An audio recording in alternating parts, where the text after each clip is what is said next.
ونشهد أن لا إله إلا الله وحده لا شريك له ونشهد أن سيدنا ونبينا ومولانا وملجانا ومأوانا محمدا عبده ورسوله أما بعد فأعوذ بالله من الشيطان الرجيم بسم الله الرحمن الرحيم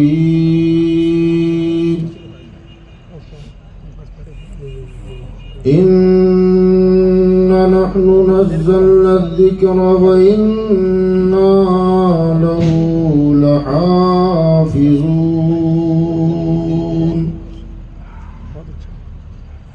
صدق الله مولانا العلي العظيم وبلغنا رسوله النبي الأمين المتين الكريم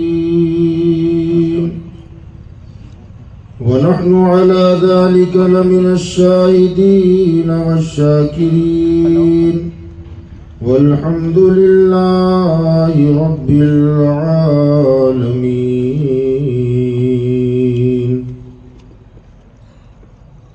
منبر نور پر رونق فروز باوقار و معزز علماء ذوی الاحترام، بالخصوص پیر طریقت رہبر راہ شریعت، جانی مانی ذات ستودہ صفات حضرت علامہ مولانا نایاب حسین صاحب قبلہ مدد اللہ العالی، حضرت علامہ مولانا سید احمد رضا صاحب قبلہ، جن کی دعوت پر میں آپ کی بارگاہ میں حاضر ہوا، حضرت مولانا حافظ القاری جاوید صاحب قبلہ، حضرت علامہ مولانا مفتی سہیل احمد صاحب قبلہ مدد اللہ العالی، اور آج کی اس بزم کے بہترین نظامت جنہوں نے انجام دی، حضرت علامہ مولانا فیروز رضا صاحب قبلہ، جو آپ کے شہر کے داماد بھی ہیں، دیگر معزز حاضرین، السلام علیکم ورحمۃ اللہ وبرکاتہ۔ وعلیکم السلام ورحمۃ اللہ۔ آئیے ہم اور آپ مل کر سب سے پہلے آقائے نامدار مدنی تاجدار انیس بے کساں چارہ ساز درد منداں سیاہ لا مکان جناب احمد مصطفیٰ محمد مصطفیٰ صلی اللہ علیہ وآلہ وصحبہ وسلم کی بارگاہ بے کسم نام اپنی غلامی کا ثبوت دیتے ہوئے پورا مجمع مل کے بلند آواز سے درود شریف کا نذرانہ پیش کریں۔ اللہم صلی علی سیدنا و نبینا و مولانا محمد وعلی آلہ واصحابہ وبارک وسلم صلاۃ و سلام علیک یا سیدی یا رسول اللہ صلی اللہ تعالی علیہ وسلم۔ حضرات گرامی، امید کرتا ہوں کہ پوری توجہ کے ساتھ میری گفتگو کو آپ سماعت کریں گے انشاءاللہ۔ بیچ بیچ میں موبائل بہت باہر نکل رہے ہیں آپ لوگوں کے، جو حضرات موبائل آگے اگر نکالنا چاہیں ان سے گزارش ہے کہ نہ نکالیں۔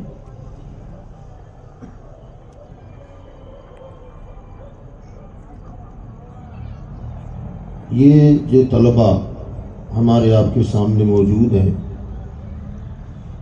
جن کے سروں پر علماء کے مقدس ہاتھوں سے دستار حفظ سجائی گئی، ان بچوں نے کیا حفظ کیا؟ پوچھ رہا ہوں آپ سے جی۔ قرآن حفظ کیا، اسے اپنے دل و دماغ میں محفوظ کیا۔ جس کا ایمان ہے وہی بولیں، جس کا نہیں ہے وہ نہ بولیں۔ قرآن کس کا کلام ہے؟ اچھا، اتنے لوگ جانتے ہیں ایمان اتنی لوگوں کا ہے کہ کلام اللہ کا ہے؟ سب مل کے بولیں، کس کا کلام ہے؟ ایمان ہے ہمارا سب کا، ہے نا؟ الحمدللہ۔ کس کا کلام ہے؟ اللہ کا کلام ہے۔ قرآن اللہ کا کلام اور لا ریب کلام، جس میں کوئی شک کی گنجائش نہیں، شبہ کی کوئی گنجائش نہیں، وہ مقدس کلام ہمارا ایمان ہے۔ یہ کلام اللہ کا ہے، بولیں کس کا کلام؟ اللہ کا کلام۔ کلام کہتے ہیں بات کو، گفتگو کو۔ ایمان ہے کہ کلام اللہ کا ہے، مگر بات کے لیے، کلام کے لیے، گفتگو کے لیے کتنے چیزوں کا پایا جانا ضروری ہے، تب جا کے کوئی کلام بنتا ہے۔ میں بول رہا ہوں، میرا حلق نہ ہو تو بولوں گا؟ بولیے۔ حلق ہو اور حلق میں آواز نہ ہو تو بولوں گا؟ حلق بھی ہو، حلق میں آواز بھی ہو، میرا منہ ہی نہ ہو تو بولوں گا؟ حلق بھی ہو، آواز بھی ہو، منہ بھی ہو، منہ میں زبان ہی نہ ہو تو بولوں گا؟ منہ میں زبان بھی ہو لیکن ہونٹ نہ ہو، بول پاؤں گا؟ اچھا، ہونٹ بھی ہو، زبان بھی ہو، آواز بھی ہو، لیکن میری زبان میں وہ صلاحیت نہیں کہ حلق سے نکلی ہوئی آواز کو الفاظوں کا جامہ پہنا سکے، تو کیا میں کچھ بول پاؤں گا؟ آ ای او کو کلام نہیں کہتے۔ بہت سارے گونگے حضرات ہوتے ہیں، زبان برابر ہے، ہونٹ ہے، حلق ہے، منہ ہے، آواز بھی نکلتی ہے، مگر جو آواز نکلتی ہے ہم اسے گفتگو نہیں کہتے، کلام نہیں کہتے، بات نہیں کہتے۔ پتا چلا کہ کسی کی بات کو بات کہنے کے لیے، کلام کو کلام کہنے کے لیے حلق کا ہونا ضروری، حلق میں آواز کا ہونا ضروری، منہ کا ہونا ضروری، منہ میں زبان کا ہونا ضروری، منہ میں ہونٹوں کا ہونا ضروری، اور حلق سے نکلی ہوئی آواز کو الفاظوں کا جامہ پہنانے کی صلاحیت یہ پایا جانا ضروری ہے، تب جا کے وہ کلام بنتا ہے۔ اب ہمارا ایمان ہے کہ قرآن اللہ کا کلام ہے، اور اللہ حلق سے پاک، اللہ دہن سے پاک، اللہ زبان سے پاک، اللہ ہونٹوں سے پاک۔ میرے مولا، تیرا حلق نہیں، تیرا منہ نہیں، تیری زبان نہیں، تیرے ہونٹ نہیں، اور پھر بھی کہتا ہے کلام میرا ہے۔ تب سمجھ رہے ہیں نا بات؟ اللہ فرماتا ہے کلام میرا ہے۔ میرے مولا، ہم تو یہ کہتے ہیں کہ جس کے منہ سے جو بات نکلے وہ بات اس کی ہے، اور تو منہ سے پاک، پھر کہتا قرآن میرا کلام۔ سوال یہ ہے کہ مولا میں بولوں تو میری بات، حضرت علامہ بولے تو علامہ کی بات، حضرت مولانا فیروز رضا بولے تو لوگ کہیں مولانا فیروز نے یوں بولا، یہ ان کی بات، مگر اللہ زبان سے پاک، ہونٹوں سے پاک، دہن سے پاک، حلق سے پاک، پھر بھی وہ کلام اللہ کا ہے۔ مولا آخر یہ کلام تیرا کیسے؟ تو قدرت کا نقیب آواز دیتا ہے، لوگوں یہ تمہاری بات ہے کہ زبان بھی تیری ہو اور بول بھی تو، آواز بھی تیری ہو اور بولے بھی تو، ہونٹ بھی تیرے ہو اور بولے بھی تو، آواز بھی تیری ہو اور بولے بھی تو۔ فرمایا میرا معاملہ الگ ہے۔ کب وہ کیا؟ کہ کلام میرا ہے، زبان مدینے والے کی ہے، کلام میرا ہے، حلق آمنہ کے لال کا ہے، کلام میرا ہے، لبائے مبارکہ عبداللہ کے در یتیم کے ہے، پتا چلا ان کی زبان سے پروردگار بولتا ہے، زبان مصطفیٰ کی ہوتی ہے مگر کلام خدا کا ہوتا ہے۔ اسی بات کو امام احمد رضا اعلیٰ حضرت فاضل بریلوی رحمت اللہ علیہ ارشاد فرماتے ہیں کہ وہ دہن جس کی ہر بات وہی خدا، وہ دہن جس کی ہر بات وہی خدا، چشمہ علم و حکمت پہ لاکھوں سلام۔ سبحان اللہ۔ اور اعلیٰ حضرت نے اپنی مرضی سے نہیں کہا، خود ان کا رب کہتا ہے وَمَا يَنْطِقُ عَنِ الْهَوَىٰ ان ہوا الا وحی یوحیٰ، میرا محبوب اپنی مرضی سے نہیں بولتا، کلام میرا ہوتا ہے، بولتا مصطفیٰ ہے۔ کلام اللہ کا ہے اور زبان مصطفیٰ کی ہے۔ یہ قرآن اللہ کا کلام، بولا کون؟ اونچی بولے نبی بولے، کون بولا؟ بولے اونچی بولے نبی بولے، آقا بولے، داتا بولے۔ اور کمال تو دیکھو، زبان وہی مصطفیٰ کی، اسی سے قرآن نکلا، وہی زبان اسی سے حدیث نکلی، دونوں کی زبان لینگویج عربی، حدیث کون سی لینگویج؟ اونچی بولو۔ اور قرآن ایک ہی منہ سے دونوں کلام، مگر حضور نے بولا اور پھر کہا یہ اللہ کا کلام، پھر کبھی بولا کہا یہ میرا ہے۔ تو جسے آقا نے اپنی طرف منسوب کیا وہ حدیث، اور جسے کہا میرا نہیں وہ خدا کا ہے وہ ہو گیا قرآن۔ زبان ایک، اور یاد رکھیے گا موجودہ زمانہ تو ایسا ہے کہ ایک دوسروں کی چوریاں بھی ہو جاتی ہیں، لوگ ایک دوسرے کا کلام چوری کر کے اپنے نام سے منسوب کر دیتے ہیں، ہے کہ نہیں؟ عموماً شاعروں کے یہاں زیادہ ہوتا ہے، اشعار پڑھتے ہیں لوگ، ہوتا کسی کا ہے پڑھ کوئی اور دیتا ہے، مقطع میں اپنے نام گھسیڑ دیتا ہے، کبھی کبھی تو ایسا لگتا ہے کہ پیبند لگا ہے، ایسا لگتا ہے، محسوس ہوتا ہے، اور پھر اسے ڈھنکی کی چوٹ پہ پڑھتے ہیں۔ مگر واہ مصطفیٰ تیری دیانت داری کو سلام۔ کلام ایک ہی زبان سے دو نکلے، آقا نے کہا میری حدیث، وہی کلام وہی لینگویج میں، قرآن نکلا تو کہا رب کا کلام، حالانکہ دونوں وہی ہے۔ یہ بحث الگ ہے، پورا چیپٹر الگ ہے، ایک وحی جلی کہلاتی ہے، ایک وحی خفی کہلاتی ہے۔ قرآن کے الفاظ بھی اللہ کے ہوتے ہیں، مگر حدیث کے الفاظ مصطفیٰ کے ہوتے ہیں، مفہوم اللہ کی طرف سے ہوتا ہے، فرمان اللہ کا ہوتا ہے، الفاظ حضور کے ہوتے ہیں، اسے وحی جلی کہتے ہیں، حدیث کو وحی خفی کہا جاتا ہے۔ بہرحال نکلا کلام مصطفیٰ کی زبان سے۔ دنیا کہتے تھے کہ آپ کہہ دو نا کہ یہ میرا کلام ہے، جھگڑا ختم ہو جاتا، مگر حضور کہتے تھے نہ یہ میرا نہیں خدا کا کلام ہے۔ لوگ کہتے تھے ہم نہیں مانتے، ہم اسے قبول نہیں کرتے، ہم نہیں مانتے کہ یہ اللہ کا کلام ہے، تو تمہارا کلام ہے۔ لوگ دوسرے کے کلام کو اپنے نام پر منسوب کرنے کے لیے لڑتے ہیں، اور میرے آقا کی دیانتداری دیکھیں، لوگوں کو اس بات پر آپ مقابلے کے لیے آمادہ ہوئے۔ لوگ کہتے تھے کہ آپ بولو کہ یہ بھی کلام آپ کا ہے، آقا کہتے تھے تم سے جو ہو سکتا ہے وہ کرو، مگر میں اس کے کلام کو اپنا نہیں کہہ سکتا۔ حضور نے قرآن کو کبھی حدیث کہہ کے بیان نہیں کیا، یہ میرے آقا صلی اللہ علیہ وسلم کی دیانتداری ہے۔ یہ قرآن اللہ کا کلام ہے، اور اس کی جلالت، اس کا جلال، اس کا پاور، کیا پاور ہے؟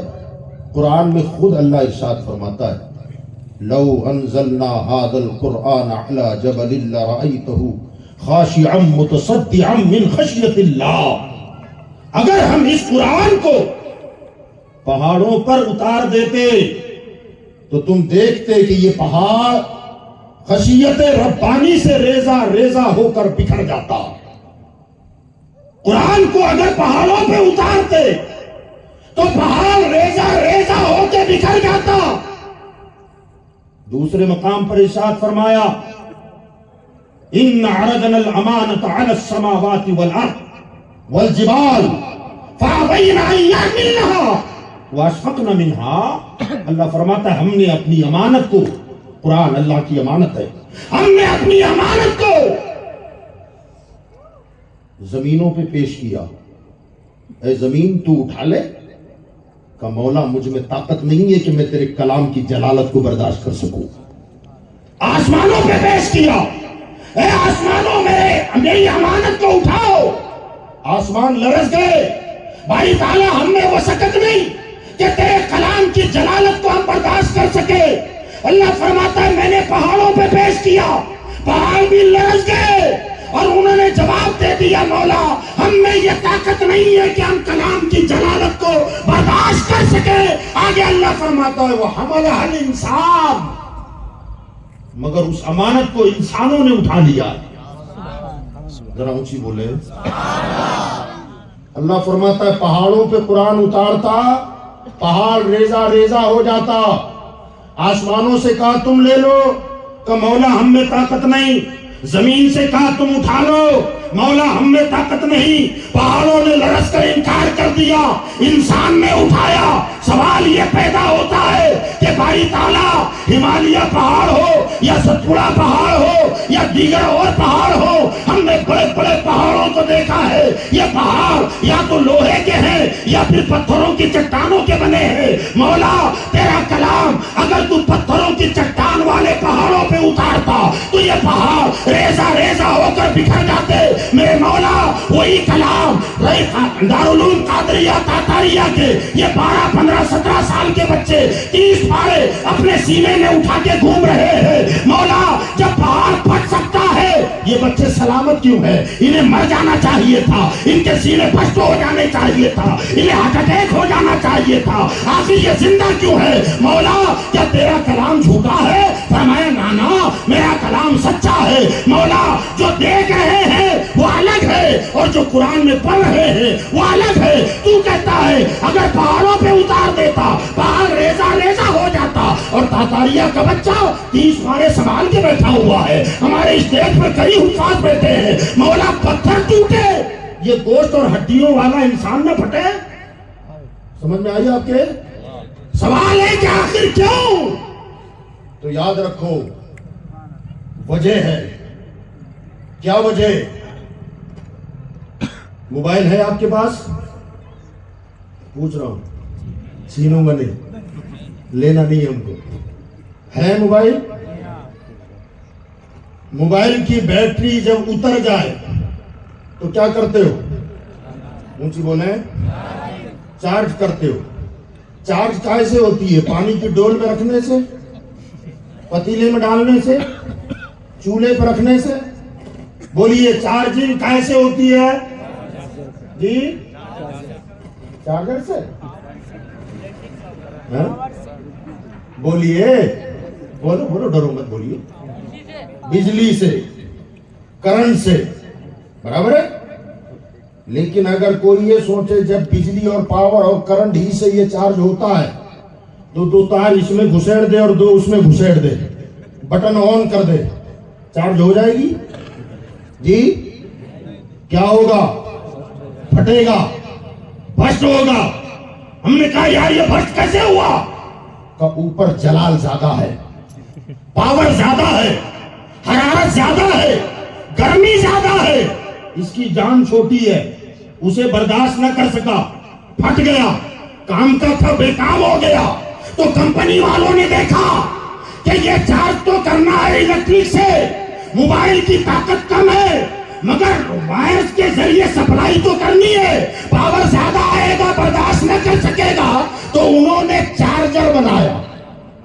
کیا بنایا؟ چارجر بنایا. اب چارجر کا کام کیا؟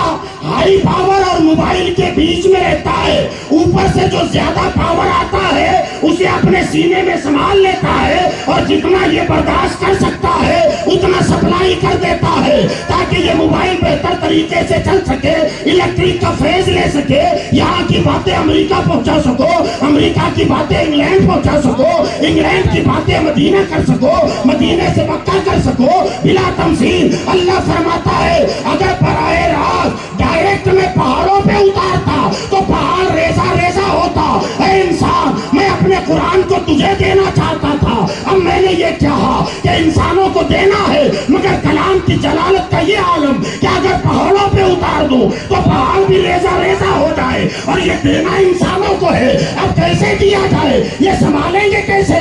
تو بیچ میں میرے مصطفیٰ کی رحمت کا چارجر رکھ دیا، مدینے والے کی رحمت کا چارجر رکھ دیا کہ پیارے میرا کلام تیرے سینے پہ اترے گا اور اس کی جلالت کو اپنے سینے میں تو سنبھال کے رکھنا، امت جتنا سنبھالے گی اتنا دے دے۔ نعرہ رسالت، عظمت قرآن، قائم غوثیہ تاتاریہ، نزل علی محمد۔ اللہ فرماتا ہے ہم نے اس کو نازل کیا ہے محمد پر، اور کہاں کیا؟ قلب مصطفیٰ پر۔ انسان کے جسم کا سب سے کم ترین پرزہ، نازک پرزہ کوئی ہے تو وہ دل ہے، اور اللہ نے دل مصطفیٰ پر قرآن اتارا۔ غور کریں آپ، اس جلالت کو قلب مصطفیٰ نے سنبھالا۔ ماننا پڑے گا پہاڑوں کی مضبوطی اپنی جگہ، دل مصطفیٰ کی مضبوطی اپنی جگہ، آسمانوں کی مضبوطی اپنی جگہ، قلب مصطفیٰ کی مضبوطی اپنی جگہ۔ اسی لیے اعلیٰ حضرت فرماتے ہیں کہ جن کو بارے دو عالم کی پرواہ نہیں، جن کو بارے دو عالم کی پرواہ نہیں، ایسے بازو کی قوت پہ لاکھوں سلام۔ پہاڑوں کی قوتیں جواب دے گئی، سینہ مصطفیٰ نے اٹھا لیا۔ سبحان اللہ کہہ دیں یار، سبحان اللہ کہہ دیں۔ تو قرآن اللہ کا کلام نازل ہوا محمد مصطفیٰ پر، ان کے وسیلے سے یہ قرآن ہمیں ملا۔ ملا کہ نہیں ملا؟ اگر بیچ میں مصطفیٰ کی رحمت کی چادر نہ ہوتی تو یہ بچے سلامت نہ ہوتے، یہ وفات سلامت نہ ہوتے، یہ کب کے مر گئے ہوتے۔ تو قرآن پڑھنے والوں اور نبی کو اپنا جیسا سمجھنے والوں، اگر بیچ میں مصطفیٰ کی رحمت والی چادر نہ ہوتی تو تم قرآن سے بھی محروم ہو گئے تھے۔ ماننا پڑے گا ہم اور ہیں، مصطفیٰ اور ہیں، ان کی شان نرالی ہے، جس بوجھ کو کوئی نہ اٹھا سکا قلب پاک مصطفیٰ نے اٹھا لیا۔ سوال یہ ہے دوسرا کہ آخر یہ قرآن نازل کیوں ہوا؟ اگر میں آپ سے سوال کر لوں تو عموماً 4 سے 5 وجوہات کے علاوہ چھٹی وجہ نہیں بتا پائیں گے آپ۔ عملی اعتبار سے اگر دیکھا جائے قرآن کیوں آیا، 10 صورتیں یاد کر لو، نماز میں پڑھنے میں کام لگے گی، ایک وجہ۔ دوسری وجہ کیا ہے کہ کوئی سکرات کے عالم میں ہو تو سورہ یاسین پڑھنے کے کام لگے گا۔ اچھا، تیسری وجہ کیا ہے؟ بچے اگر ڈر جائیں آیت الکرسی پڑھ کر دم کر دو، جھاڑ پھونک کر دو، تعویذ بنا کر گلے میں لٹکا دو، اس کے لیے ہے۔ اور چوتھی وجہ کیا ہے کہ جب ابا مر جائیں تو قرآن خوانی کر لیں گے، ہے کہ نہیں؟ تیجا 10واں 40واں کریں گے۔ تو کیا صرف نماز میں پڑھنے کے لیے قرآن ہے؟ صرف تعویذ دورہ کرنے کے لیے قرآن ہے؟ سکرات میں جاگنے کی کیفیت میں کوئی تکلیف میں مبتلا ہو، کیا اسے صرف سورہ یاسین سنانے کے لیے اترا قرآن؟ میرے بھائیو، یقیناً یہ قرآن شفا بھی ہے۔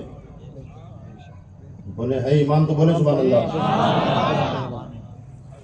وَنُنَزِّلُ مِنَ الْقُرْآنِ مَا هُوَ شِفَاءٌ، ہم نے قرآن کو جو نازل کیا اس میں شفا ہے۔ اللہ فرماتا ہے فَقْرَؤْا مَا تَيَسَّرَ مِنَ الْقُرْآنِ، نماز میں جہاں سے تیرا دل چاہے قرآن پڑھ۔ آقا فرماتے ہیں لا صلاۃ الا بفاتحۃ الکتاب، جب تک رکعت میں سورہ فاتحہ نہ پڑھی جائے نماز مکمل نہیں۔ فقرؤوا ما تيسر من القرآن، نماز میں ہر رکعت میں سورہ فاتحہ پڑھنا واجب، اور جہاں سے سمجھ میں آئے سورہ فاتحہ کے بعد تلاوت کرنا، یہ اللہ کا حکم ہے۔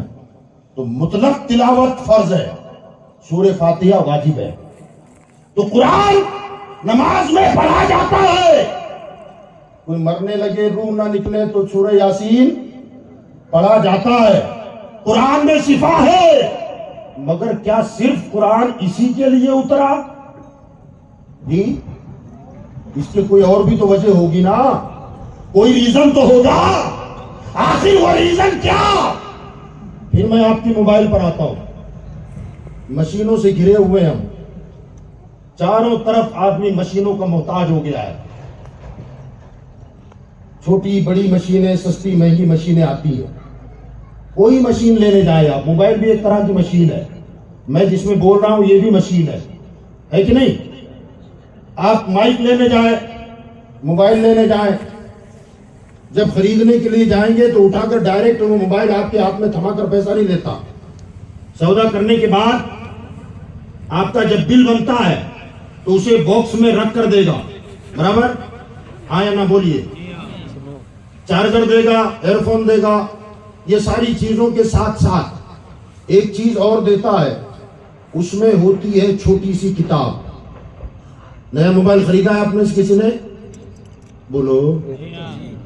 نئے موبائل کے ساتھ کتاب آتی ہے، 2-3 ورق کی ہی کیوں نہ ہو، اس میں اس مشین کے پرزوں کی تصویریں ہوگی، پھر اس میں ہدایات ہوگی، اس کا مقصد کیا، اسے کیسے چلانا ہے، اس میں کیا نہ کرو گے تو خراب ہوگا، کیا کرو گے تو بہتر چلے گا، اگر ایکسٹرا کیا کرو گے تو اس میں خرابی آئے گی، خرابی آئے گی تو اس کا سدھار کیا ہوگا، وغیرہ وغیرہ، یہ ہدایات اس میں لکھی ہوتی ہے، برابر؟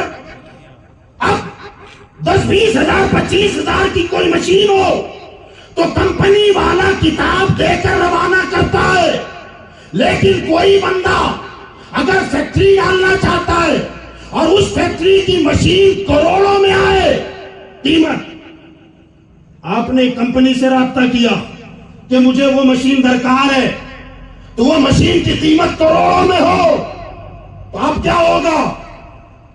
کارخانے کمپنی والا آپ کو موبائل کی طرح کتابچہ دے کر مشین دے کر آگے نہیں بڑھائے گا، بلکہ وہاں سے مینیجر آئے گا، آدمی آئے گا، کارخانہ دیکھے گا، کیونکہ مشین کروڑوں کی ہے، مہنگی ہے، قیمتی ہے، وہ آئے گا، جائزہ لے گا، اور جانے کے بعد وہاں جب رپورٹ پیش کرے گا کہ ہاں یہ کارخانے میں مشین فٹ ہو سکتا ہے، اب وہ مشین وہاں سے نکلا تو ساتھ میں آپریٹر بھی کمپنی بیچتی ہے، ہاں یا نہ؟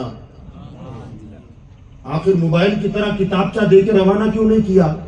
کمپنی والا کہے گا 10, 20, 25, 50 ہزار کی اگر مشین ہوتی ہے نا معمولی تو کتاب دے کے بھیج دیتے، مگر یہ مشین کروڑوں کی ہے، اس لیے آپریٹر آئے گا، اب آ کر کیا کرے گا؟ آ کر کے اسے نصب کروائے گا، نصب کروا کر چالو کروائے گا، چالو کر کے دکھائے گا، اور جس مال کو بنانے کی وہ مشین ہے وہ مال کا مینوفیکچرنگ کر کے دکھائے گا، اس میں کچھ چیز ڈلتی ہے وہ ڈال کے دکھائے گا، پھر آپ سے بار بار پوچھے گا دیکھو ایسے چلانا ہے، ایسے اسٹارٹ کرنا ہے، اس میں یہ ڈالنا ہے، اس میں یہ نہیں ڈالنا ہے، اسے اس ڈھنگ سے چلانا ہے، اس طریقے سے چلاؤ گے تو یہ بہتر چلے گی، اگر اس میں ایسی غلطی کرو گے یہ خراب ہو جائے گی، اسے آپ کے پاس رک کر 2 دن 4 دن ہفتہ 2 ہفتہ رک کر آپ کو پوری طرح سمجھا دے گا، اور پھر جب آپ کہیں گے کہ ہاں اب میرے سمجھ میں آ گیا، اب وہ اطمینان کر لے گا کہ آپ اسے چلا سکیں گے، اب وہ کہے گا سمجھ گئے اب میں جاؤں اپنی کمپنی کی طرف، آپ کہیں گے جاؤ، اب وہ جاتے جاتے آپ کے ہاتھ میں کتاب تھمائے گا کہ کہا دیکھو میں تو جا رہا ہوں، پھر بھی اگر یہ مشین میں گڑبڑی ہو جائے یہ کتاب کھول کے دیکھ لینا اس میں کیا کیا لکھا ہے، پھر بھی سمجھ میں نہ آئے، اگر تو تھک جائے مگر یہ مشین اگر خراب ہو کر سدھرنے نہ پائے تو اس پر کمپنی کا موبائل نمبر ہے، فون نمبر ہے، رابطہ کر لینا، ہمارا بندہ آ جائے گا اور آ کر کے اسے سدھارے گا، چلا کے دکھائے گا، اس لیے کہ قیمتی مشین ہے، یاد رکھے اگر سستا مشین ہوتا تو خالی کتاب دی جاتی ہے، اور اگر قیمتی مشین ہو آپریٹر بھیجا جاتا ہے، وہ سکھاتا ہے، سمجھاتا ہے، اور جب سمجھ میں آ جائے تو جاتے جاتے کتاب دے کے جاتا ہے۔ میرے بھائیوں یاد رکھو، ہم اور آپ بھی اللہ کے کارخانے کی ایک مشین ہے۔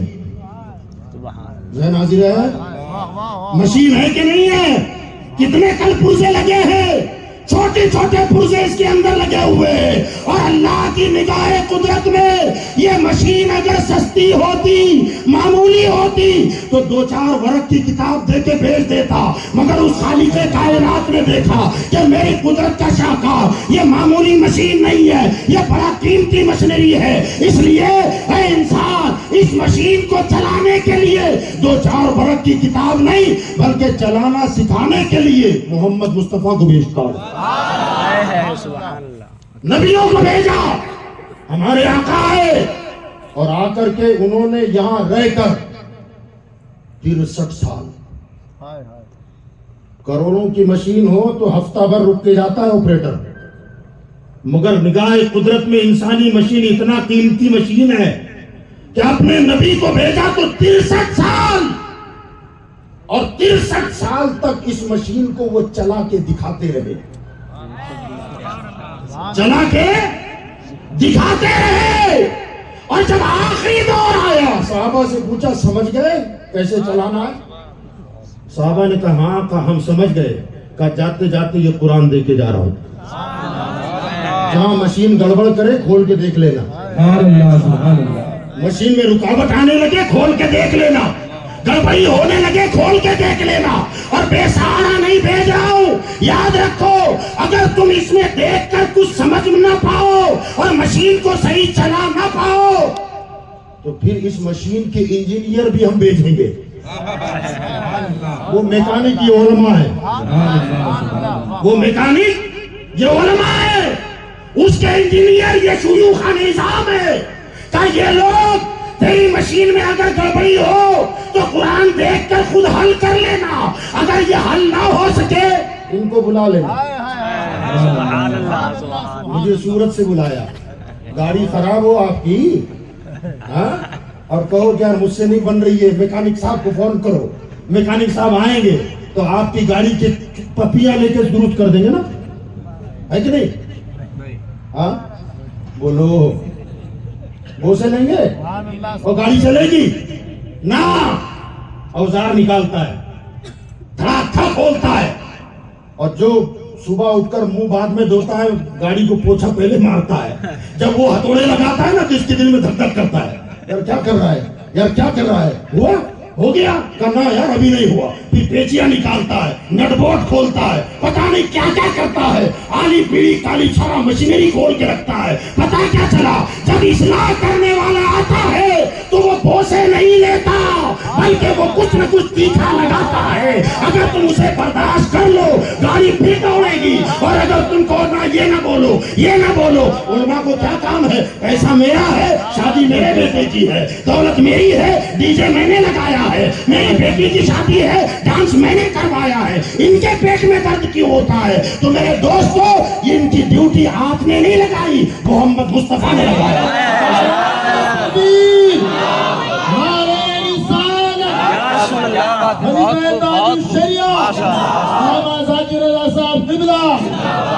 اب اگر کسی کو خراب لگتا ہے لگتا رہے، میرے بھائیوں یاد رکھو دنیا والوں نے جو مشینیں بنائی کتنی ایمانداری دکھاتے ہو یار، میں نے آج تک نہیں دیکھا کہ ڈیزل گاڑی میں پیٹرول ڈالا ہو، جی دیکھا ہے؟ بولو، پیٹرول پمپ پہ جاتا ہے، کئی مرتبہ دیکھنے کا اتفاق ہوا، پلٹ کے کہتا ڈیزل ہے بھائی، اے بھائی یہاں ڈیزل ہے، وہ کہتا ہاں بھائی ڈیزل ہے، کیوں اتنا ڈر رہا ہے؟ کمپنی نے منع کیا، انجن ڈیزل ہے، پیٹرول چلے گا، پیٹرول ڈیزل ہے تو ڈیزل ہی ڈلے گا، پیٹرول ہے تو بولو پیٹرول ہی ڈلے گا۔ اللہ نے اس گاڑی کو بھی تو ٹنکی دی ہے نا، پوچھا اس مشین کے بنانے والے سے اس میں کیا ڈالوں، کیا بات ہے، کیا بات ہے، کیا بات ہے، واہ واہ واہ واہ، کیا بات ہے، واہ واہ واہ، کیا ڈالوں؟ شراب، ہاں جوئے کی کمائی، سود کی کمائی، مردار، کیا ڈالوں؟ وہ اپنا مالک ہماری مشین کو بنانے والا، ہمیں بنانے والا کہتا ہے کلو مما فی الارض حلالا طیبا۔ اس مشین میں جب بھی ڈال تو حلال ڈال، اور حلال بھی ہو اور طیب بھی ہو، دو جملے قرآن نے کہے، کلو مما فی الارض، کھاؤ جو کچھ ہم نے زمین میں پیدا کیا ہے، زمین میں رکھا ہے، مولا سب کھا جائیں؟ فرمانا حلالا طیبا۔ دو چیزیں دیکھنا، کیا کیا؟ پہلے دیکھنا حلال ہے کہ نہیں ہے۔ مولا دیکھ لیا حلال ہے، کھا جاؤں؟ فرمانا رک اب یہ دیکھ کہ طیب ہے کہ نہیں۔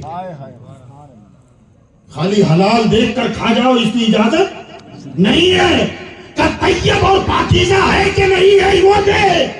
اب حلال بھی ہو طیب بھی ہو تو سمجھ لے یہ تیری مشین کے لیے بنا ہے۔ اب کھا جا، اب پی جا۔ سوال یہ ہے کہ حلال کیا اور حلال کے بعد طیب کیا، پاکیزہ کیا؟ جب حلال ہے تو پاکیزہ ہوگا تو ہی حلال ہے۔ مگر فرمایا علماء تفاسیر نے لکھا ہے، فرمایا حلال ہونا اور ہے، حلال کے ساتھ طیب ہونا اور ہے۔ اگر دونوں الگ الگ باتیں نہ ہوتی تو قرآن ایک بات کو ڈبل بیان نہیں کرتا، ایک ہی بات کو ڈبل بیان نہیں کرتا۔ تو کہا حلال کیا اور طیب کیا؟ تو یاد رکھیے گا، بکرا حلال، ہاں یا نا؟ مرغا حلال، اور پڑوسی کہو تو جی ارے حضرت نے تو کہا تھا نا بکرا حلال ہے، چپکے سے لے لو، کھینچ لو اندر، حلال ہی ہے۔ فرما حلال ہے مگر پاکیزہ نہیں۔ کیا بات ہے، بسم اللہ اللہ اکبر پڑھ کے ذبح کروں تب بھی؟ ہم نے کہا تم نہیں، امام صاحب بھی کھڑے تو پاک نہیں ہوگا، پیر صاحب کو بھی بلاؤ گے تو پاک نہیں ہوگا۔ کہا بسم اللہ اللہ اکبر پڑھ دیا تب بھی؟ ہم نے کہا پورا قرآن پڑھ جائے گا تب بھی تیرے لیے وہ کھانے کے لائق نہیں ہے۔ اس لیے دیکھو جو چیز کھا رہے ہو اس میں ڈال رہے ہو وہ حلال بھی ہو اور ہاں، بکرا حلال، مرغا حلال، مگر پڑوسیوں کا ہو، گلی میں چل رہا ہو اور آپ کھینچ کے ذبح کر کے کھا جائیں تو طیب نہیں ہے۔ حلال بھی ہو اور طیب بھی ہو، پاکیزہ ہو۔ یہ قرآن اس لیے اترا ہے، مگر ہماری توجہ اس پر کیوں نہیں ہے؟ اس لیے نہیں ہے کہ ہمیں اہمیت نہیں دی ہے۔ قرآن کو ہم نے اہمیت کیجئے 10ویں 40ویں تک محدود کر دیا نا، قرآن خانیوں تک محدود کر دیا بس۔ اس کے علاوہ یاد رکھیں ہمیں بیدار ہونا پڑے گا، ہمیں جاگنا پڑے گا۔ کسی نے کہا تھا جگہ جگہ کے تمہیں تھک چکے ہیں ہنگامے، نشاتے لذتے خوابے گرا بدل ڈالو۔ جگہ جگہ کے تمہیں تھک چکے ہیں ہنگامے، نشاتے لذتے خوابے گرا بدل ڈالو۔ غلط روی سے منازل کا بودھ بڑھتا ہے، مسافروں رویش کارواں بدل ڈالو۔ چلنے کے لیے جو راستہ ہم نے چنا ہے نا وہ غلط ہے، بدلنا پڑے گا۔ اگر غلط راستے سے چلو گے منزل کی دوریاں بڑھ جائے گی، ہمیں قریب آنا پڑے گا۔ ہماری نگاہ میں اللہ اور اس کے رسول اور ان کے کلاموں کی جو اہمیت ہونی چاہیے تھی وہ اہمیت ہم کھو چکے ہیں۔ جب سے ہم نے اس کلام کی اہمیت کو فراموش کر دیا ہماری اہمیت ختم ہو گئی۔ نوٹ کرنا مسلمانوں، غالب اقبال نے کہا تھا وہ زمانے میں معزز تھے مسلمان ہو کر، وہ زمانے میں معزز تھے مسلمان ہو کر، اور ہم خوار ہوئے تاریخ قرآن ہو کر۔ ہم نے قرآن چھوڑ دیا، ذلیل ہو گئے، رسوا ہو گئے۔ ہم نے 30 10 40 کے لیے قرآن رکھا ہے، قرآن الماری پہ اوپر رکھا ہوا ہے، اتنی بلندی پر کہ ہاتھ نہ پہنچے۔ ہاتھ جائے گا تو پڑھنا پڑے گا نا، دھول کھا رہا ہو پڑھنے کی توفیق نہیں ہوتی۔ میرے بھائیوں یاد رکھو، ہم نے تو تلاوت بھی چھوڑ دیا ہے، اللہ رحم فرمائے. خالی تلاوت کے لیے ہی قرآن نہیں ہے، تلاوت سے آگے بھی کچھ ہے. ایک مثال دے رہا ہوں آپ کو. اگر آپ میں سے کسی کا بیٹا سعودی عرب چلا جائے کمانے کے لیے، اچھی جاب مل گئی، اچھی نوکری مل گئی، اگر خط و کتابت کا دور ہوتا تو وہ آپ کو ہندی میں خط لکھ رہا ہے، اردو میں لکھ رہا ہے، آپ کے پاس پہنچتا ہے تو آپ برابر اسے پڑھتے ہیں. لیکن 2-5 سال رہنے کے بعد آپ کے بیٹے کو خود عربی بولنا لکھنا آ گیا. اس نے سوچا لاؤ یار آج ابا کو ہم خط عربی میں لکھتے ہیں. اس نے اٹھایا شوق میں اور عربی میں لیٹر لکھ دیا. ڈاکیا لے کر کے آیا آپ کے گھر. آنے کے بعد اس نے کہا بھائی یہ لیٹر آیا آپ کا. آپ نے دیکھا، خوش ہو گئے، کھول کے دیکھا بیٹے کا ہے. جیسے کھولا تو عربی میں تھا. کیا کرو گے؟ چوم کے رکھ دو گے اوپر؟ مسلمان بولو، ایمانداری سے بولو، کیا کرو گے؟ چوم کے رکھو، عربی میں لکھا ہے. یار بہت اچھی عربی آ گئی میرے بچے کو. سینے سے لگایا، بوسا دیا، سر پہ رکھا اور لپیٹ کر اوپر تاک میں رکھ دیا. رکھو گے؟ بولو یار. اللہ آپ کو ہمیشہ ہنستا رکھے، مگر ہنسنا میرا مزاج نہیں ہے، ہنسانا مزاج نہیں ہے. رکھیو غالب مجھے اس تلخ نوائی سے معاف، آج کچھ درد میرے دل میں سوا ہوتا ہے. آج کے حالات کا جائزہ لے. آپ کہاں کھڑے ہیں وہ دیکھیں یار. کتنا بتائیں آپ کو، کیا کیا بتائیں آپ کو. اور آنے والا دور کس قدر گھٹا ٹوپ اندھیرا لے کے آ رہا ہے، اس کا تصور نہیں کیا جا سکتا یار. سوچیں آپ ذرا. آج یہ قرآن کا جلسہ تم نے سجایا ہے، خدا نہ کرے، خدا نہ کرے 1000 بار میرے منہ سے یہ بات غلط ثابت ہو جو نکل رہی ہے. خدا نہ کرے آئندہ دور ایسا، شاید اللہ کرے، حضرت دعا کریں کہ غلط ہو، کہیں ایسا نہ ہو کہ یہ قرآن کا جلسہ تو دور کی بات ہے. یاد رکھیں قدم بقدم آگے بڑھ رہے ہیں لوگ، قرآن کی تلاوت کو ترس جاؤ گے.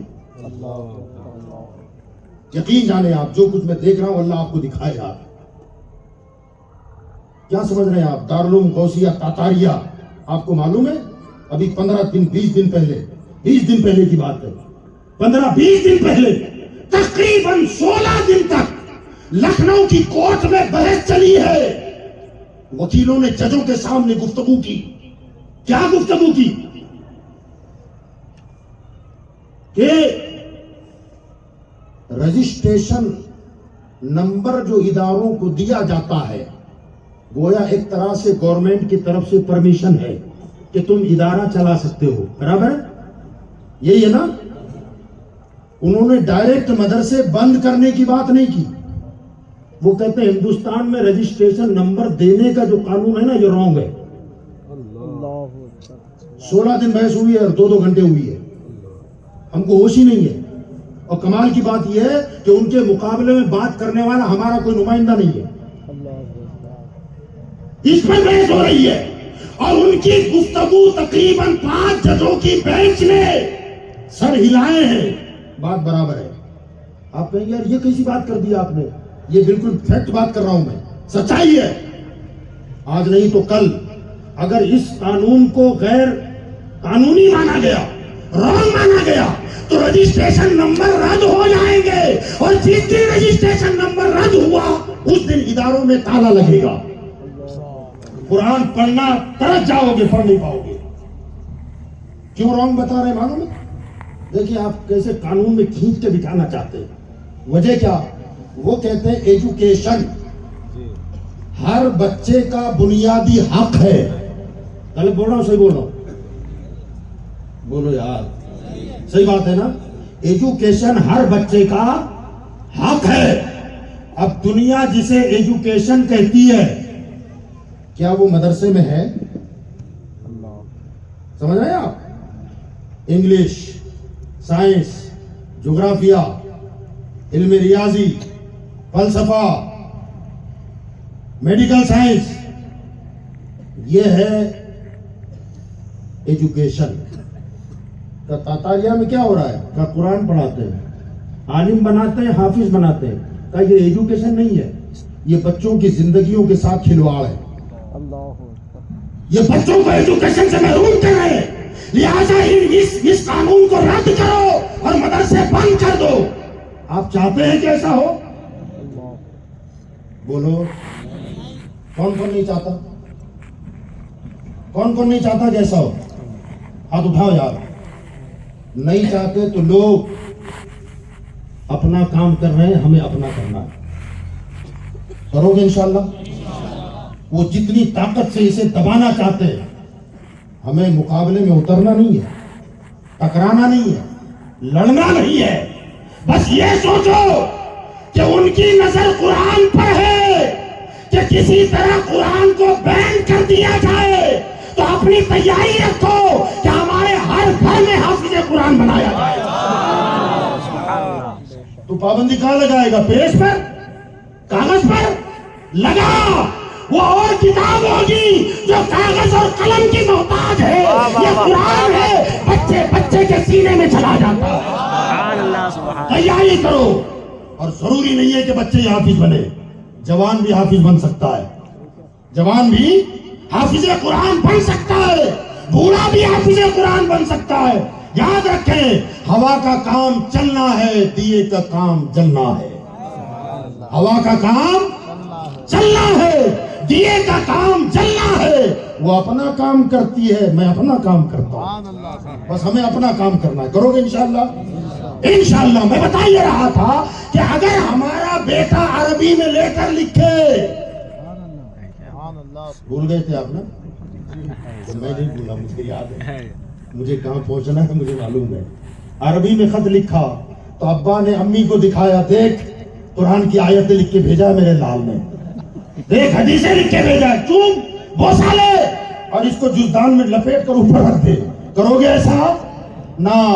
دوڑے دوڑے جمعے کے علاوہ مسجد میں نہیں جاتا اٹھا, مگر اس دن چلا جائے گا. امام صاحب کہاں ہے, امام صاحب کہاں ہے؟ امام صاحب بھی گھبرا کے نکلے. کا کیا ہوا؟ کہ یار ذرا دیکھو نا, میرے بیٹے نے بھیجا ہے. انہوں نے دیکھا, کہ یار میں تو امام ہوں, عربی میں ہے, عربی پڑھنا جانتا ہوں, مطلب مجھے معلوم, ترجمہ نہیں کر سکتا میں ترجمہ نہیں کر سکتا. تو آپ کہیں گے امام صاحب کو نہیں معلوم, تو واپس آ جاؤ گھر. بولو کیا کہیں گے؟ مولانا اپنے گاؤں میں کوئی ہے کہ اس کا مطلب بتانے والا؟ پوچھو گے نا. وہ کہیں گے ہاں یار فلاں مسجد میں فلاں صاحب ہیں, فلاں میں فلاں صاحب ہیں, فلاں میں فلاں صاحب ہیں, لیکن مجھے نہیں لگتا کہ یہ عرب میں بولی جانے والی عربی کی ترجمہ کر سکے اور تمہیں اس کا مفہوم بتا سکے. کہا اپنے شہر میں تو نہیں ہے. حضرت کہاں کی تشریف لے؟ ارنی. تو ارنی میں حضرت علامہ نایاب حسین صاحب, ماشاءاللہ نایاب ہیرا ہے. آمین بولو. اللہ اس ہیرے کو ہمیشہ چمکتا رکھے, ان کا سایہ ہمارے سروں پر تادیر قائم رکھے. کہیں گے نایاب حسین صاحب پرانے عالم ہیں, وہ شاید اس کا ترجمہ کر دیں. ایمانداری سے بولو, آپ جاؤ گے کہ نہیں جاؤ گے؟ جاؤ گے نا؟ جب تک ترجمہ کر کے نہیں سنو گے, چین قرار. میرے بیٹے نے آخر کیا پیغام بھیجا ہوگا؟ کوئی ضرورت تو نہیں ہے, کوئی ڈیمانڈ تو نہیں ہے, اس کی کیا کنڈیشن ہے, وہ مجھ سے کیا چاہتا ہے, وہ کیا کروانا چاہتا ہے. جب تک کہ وہ باپ معلوم نہ کرے اس وقت تک اسے سکون نہیں ملتا کہ آخر میرے بیٹے نے میرے نام جو خط لکھا ہے اس کے اندر کیا ڈیمانڈ کیا ہے, کیا پیشکش کر رہا ہے. میرے بھائیوں, ہمارے بیٹے نے تو عربی میں اگر ایک صفحہ لکھ کر کے بھیجا تو جب تک کہ ہم اس کا معنی نہ سمجھ لیں تب تک چین نہیں آتا. ہمارے رب نے ہمارے نام 30 پاروں کا لیٹر بھیجا ہے, خط بھیجا ہوا ہے. جب تک اس کا مطلب نہ سمجھو تمہیں چین کیوں آ رہا ہے, تمہیں قرار کیوں نہیں, قرار کیوں آ رہا ہے. آخر علماء کے پاس آؤ اور آ کر کے پوچھو کہ میرا رب مجھ سے کیا چاہتا ہے, میرا مالک مجھ سے کیا مطالبہ کر رہا ہے, اس سے معلوم کرے. اور جب وہ مطالبات پیش کرے تو پھر اس پر عمل کرنے کی کوشش کرنا یہ ہر مسلمان کی ذمہ داری ہے. بے شک بے شک بے شک. یہ قرآن کا مطلب یہ ہے, مگر ہم نے تو قرآن کو طاقوں پہ سجا دیا, موت میتوں میں پڑھ لیتے ہیں. یاد رکھیں, اگر یہی کنڈیشن اور کیفیت رہی تو زمینیں چھن رہی ہیں. ترس جاؤ گے, کھڑے ہو جاؤ, اپنے بنانے والے کے ساتھ انصاف کرو. دنیا کی مشین بنانے والے کے ساتھ انصاف کتنا کرتے ہو؟ ڈیزل گاڑی میں پیٹرول نہیں ڈالتے. کھیت میں جہاں ہل چلا ہوا ہو وہاں 4 ویلر لے کے جاتے ہو کھیت میں؟ جی بولو. فصل کٹی ہو، اس کی ڈنڈیاں کھڑی ہو اور اس میں ہل چلا ہوا ہو، بڑے بڑے وہ ہو مٹی کے ڈھیلے، وہاں لے کر کے آپ جاؤ گے اپنی 4 ویلر؟ اگر آپ کا بیٹا اس میں لے کے چلا جائے تو باپ کے تن بدن میں آگ لگ جائے کہ بیٹا یہ کیا کر رہا ہے؟ جنگل میں ہل چلی ہوئی کھیتی میں یہ چلانے کے لیے نہیں ہے. تو بابا گاڑی میری ہے، اپنی ہے نا گاڑی، کھیت بھی اپنا ہے. ورنہ بیٹا کمپنی والوں نے منع کیا ہے، جب بھی چلاؤ نا تو پکی سڑک پہ چلانا، کھیت میں نہیں ڈالتے. اللہ نے ہمیں بھی تو چلنے پھرنے کے لیے دیے ہے نا کچھ. اسے پوچھو نا مولا اسے کون سے راستے پہ چلاؤ؟ وہ کہتا ہے دعا کر ہمیشہ اہدنا الصراط المستقیم، مولا مجھے سیدھے راستے پر چلا، سچے راستے پر چلا. دنیا کی بنائی ہوئی جنہوں نے بنایا ان کے ساتھ اتنا انصاف کرتے ہو، اپنے ساتھ بھی ذرا انصاف کرو. اللہ نے جو احکامات ہم کو آپ کو عطا فرمائے قرآن کے ذریعے سے، اس پر ہم کو آپ کو عمل کرنا ہے. کرو گے انشاءاللہ؟ اچھا معنی اور مطلب تو ہم نے ان کے حوالے کر دیا، مگر جمعے میں بھی کم سے کم جمعے میں اول وقت میں آپ حاضر ہو جائیں. کچھ تو قرآن کا مفہوم سنائی دے گا، کچھ تو رسول کا فرمان سنو گے. مگر ہمارا حال یہ ہو گیا ہے کہ اذان کے بعد جب تک امام صاحب خطبے کے لیے ممبر پر چڑھ نہیں جاتے یہ شیر مسجد میں داخل نہیں ہوتا ہے. حال یہ گھڑیال دیکھتا ہے باہر 4 دوست کھڑے ہوئے ہیں، رکنا جی 5 منٹ باقی ہے، بیان چلے گا ان کا لمبا چلے گا. مجھے معلوم ہے نا یہ 40 سے پہلے ختم ہی نہیں کرتے، 1:30 بجے کا ٹائم ہے مگر 40 پر امام صاحب بند کرتے ہیں. جب ممبر پر چڑھیں گے تب آپ اندر جائیں گے. یاد رکھو، یقین جانو میرے بھائیوں، اللہ آپ کو ہمیشہ ہنستا رکھے. ہندوستان کی سب سے ادنا کرسی، سب سے ادنا چپراسی ہے، وہاں سے لے کر ہندوستان کی سب سے ہائیسٹ کرسی، اور ڈھونڈتے جائیے کہ کرسی پر کوئی آپ کا ہے؟ بولو ہے کوئی نہیں. اور بٹھانا بھی نہیں چاہتے، بٹھانا بھی یہاں سے لے کر وہاں تک جس کے اوپر کوئی کرسی نہیں، ادنا سے لے کر اعلیٰ کرسی تک ہمارا اپنا کوئی نہیں. ہمارا حال کیا ہوگا؟ ہماری حالت کیا ہے؟ بس ایک شعر میں بیان کر رہا ہوں، سمجھ سکو تو سمجھ جانا. وہی قاتل، وہی شاہد، وہی منصف ٹھہرے. وہی قاتل، وہی شاہد، وہی منصف ٹھہرے. اقربا میرے کریں خون کا دعویٰ کس پر؟ جس نے قتل کیا ہے وہی گواہ ہے، جو گواہ ہے وہی انصاف کی کرسی پر بیٹھا ہے. میرے رشتہ دار خون کا مقدمہ لے جائیں تو کہاں لے جائیں؟ اسی کنڈیشن میں آج ہیں آپ. یہی حالت ہے ہماری آج. تو ادنا کرسی سے لے کر اعلیٰ کرسی تک کوئی ہمارا اپنا نہیں. تو میں کہتا ہوں یہ کرسی والے تو آپ کے نہیں، آیت الکرسی والا تو آپ کا ہے. واہ واہ واہ، کیا بات ہے، کیا بات.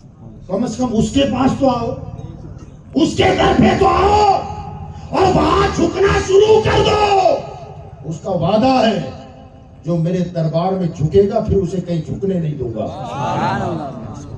جو میرے در پہ جھکے گا اللہ اسے کہیں جھکنے نہیں دے گا. اور یہ طے کر لو کہ مولا ہم تیری بارگاہ میں جھکیں گے، اللہ ہمیں ہر جگہ جھکنے سے بچا لے گا. یاد رکھیے گا اقبال نے کہا تھا ایک سجدہ جسے تو گرا سمجھتا ہے 1000 سجدوں سے دیتا ہے آدمی کو نجات. اللہ کے لیے ایک سجدہ شروع کر دو. نماز پڑھو گے انشاءاللہ؟ جمعے کے دن کب جاؤ گے مسجد میں؟ اچھا یہ سامنے کے 4 لوگ ہی بول رہے ہیں، شاید ہمیشہ جاتے ہوں گے 12:30. جو ہمیشہ 12:30 کو جاتے ہیں وہی 12:30 کا بول رہے ہیں. بقیہ لوگ کب جائیں گے؟ امام صاحب جب جماعت کھڑی کر دیں تب. ٹھیک ہے، بولیے یار کب جاؤ گے؟ اذان کے ساتھ جاؤ گے؟ اذان تو ہونا ایک کو بھی ہو سکتی ہے نا. جمعے کے دن اذان کے ساتھ مسجد میں داخل ہوں گے کہ نہیں ہوں گے؟ بولیے. حالات بہت پیچیدہ ہوتے جا رہے ہیں, بہت حالات تیزی سے بدل رہے ہیں. ہمیں بھی اپنے آپ کو بدلنا ہے, ورنہ کہیں ایسا نہ ہو کہ سجدوں کو بھی ترس جاؤ, جلسوں کو ترس جاؤ, جلوس کو ترس جاؤ. ابھی وقت ہے, راضی کر لو اسے. اگر وہ راضی ہو گیا تو یقین جانے ان اللہ علی کل شیء قدیر, بے شک بے شک. ہر چاہی ہوئی چیز پر قدرت رکھتا ہے. کوئی سینہ تان کر فرعون بن کے کھڑا ہوا, کبھی نمرود ابھرا, کبھی شداد ابھرا, لیکن جب اس کی مشیت ہوئی تو اس نے شداد اور نمرود کو بھی مٹھیاں میل کر دیا, فرعون کو بھی خرقاب کر دیا.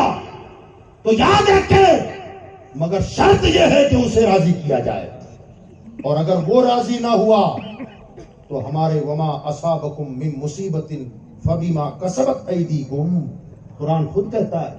آج ہم تل ملا رہے ہیں نا, پریشان ہیں, یار یہ ہو گیا, وہ ہو گیا, وہ ہو گیا, وہ ہو گیا, پتہ نہیں اللہ کی رحمت کب برسے گی, پتہ نہیں اللہ کی رحمت کب برسے گی. قاری علماء سناتے ہیں اللہ کی مدد آئے گی, نصر من اللہ و فتح قریب, پتہ نہیں کب آئے گی. سنا تھا بدر میں فرشتے اترے تھے, سنا تھا وہاں ایسا ہوا تھا, وہاں ویسا ہوا تھا, یا اتنا ظلم ہو رہا ہے, یا کب مدد آئے گی. ہم نے کہا مولا میرا حال دیکھ. آئی آواز, اپنا نام اعمال دیکھ. اپنا حال اسے دکھانے سے پہلے ہم اپنا نام اعمال دیکھیں کہ میں کیا کر رہا ہوں. اور یاد رکھیں, جب ہمارے اعمال بگڑتے ہیں, قرآن کہتا ہے وما اصابکم من مصیبت, جب تم پر کوئی مصیبت آتی ہے, فبما کسبت ایدیکم, یوں ہی نہیں آتی, تمہارے اپنے ہاتھوں کی کمائی ہوتی ہے. تم محنت کرتے ہو, مصیبت کو بلانے کی محنت کرتے ہو اور بلاتے ہو. آپ کہیں گے ہم نے مصیبت کو دعوت کب دی, ہم نے محنت کب کی, کسب کب کیا؟ تو یقین جانے کسی گناہ کو کرنے کے لیے جب آپ آمادہ ہونا تو کوئی گناہ بغیر محنت کے کبھی نہیں ہوتا. ہوتا ہے بغیر محنت کے گناہ؟ پکچر دیکھنا ہے, کتنے گھنٹے کی پکچر ہوتی ہے؟ پکچر کتنا گھنٹہ چلتی ہے؟ ڈر گئے نا, معلوم سب کو ہے, مجھے معلوم ہے, جانتے سب ہیں, مگر بولوں گا تو سمجھیں گے شاید میں دیکھتا ہوں, ہے کہ نہیں. مجھے کتنے گھنٹے کی ہوتی ہو؟ 3 گھنٹے کی سنا ہے میں نے, صحیح ہے جی, بولو. اب 3 گھنٹہ پکچر دیکھنا ہے ہم کو, بغیر محنت کیا ہوتا ہے کیا جی؟ نہ, 3 گھنٹے آنکھ کھولنی ہے, اور جب اس میں مگن ہوتا ہے نا تو پیشاب آئے تو وہ بھی روک کے بیٹھتا ہے کہ نہیں. بیوی کھانا نکالی ہوتی ہے تو اسی پر دھیان رہتا ہے, آئیے کھانا نکل گیا, ہاں آ رہا ہوں, ہاں آ رہا ہوں, ہاں آ رہا ہوں. راتیں جاگ کے نکالتے ہو, محنت جا رہی ہے. بغیر محنت کے کوئی گناہ نہیں ہوتا. جوا کھیلنے بیٹھے ہو, پیسہ بھی جاتا ہے, وقت بھی ضائع ہوتا ہے, بربادی بھی ہوتی ہے, گالی گلوچ بھی ہوتا ہے, محنت لگتی ہے. ہر گناہ کے لیے محنت, اور یہ گناہ جب ہم محنت کر کے کرتے ہیں تو اسی کے نتیجے میں مصیبتیں آتی ہیں, یہ اسی کا نتیجہ ہے.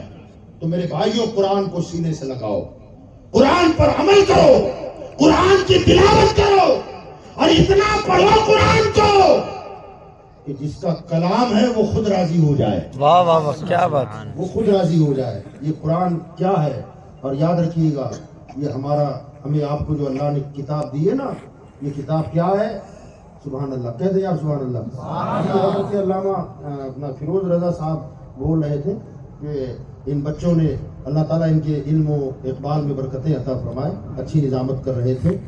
ان بچوں نے الحمد کی الف سے لے کر والناس کی سین تک قرآن یاد کیا ہے. بولا انہوں نے, میرے ذہن میں آ رہا ہے, بولا نا. ہاں, میں معذرت کے ساتھ کہتا ہوں کہ قرآن الحمد کی الف سے شروع نہیں ہوتا. کیا بات ہے, قرآن الحمد کی الف سے شروع نہیں ہوتا. کہاں سے شروع ہوتا ہے؟ بسم اللہ کی بات سے. کہاں سے شروع ہوتا ہے اور ختم کہاں ہوتا ہے؟ والناس کی, بولو, تھک گئے آپ؟ بولیے شروع کہاں سے؟ بسم اللہ کی با سے، ختم والناس کی، بسم اللہ کی با نکالو، والناس کی سین نکالو، کیا بنا اردو کا؟ بس نہیں سمجھے؟ اللہ فرماتا ہے قرآن لے لے بس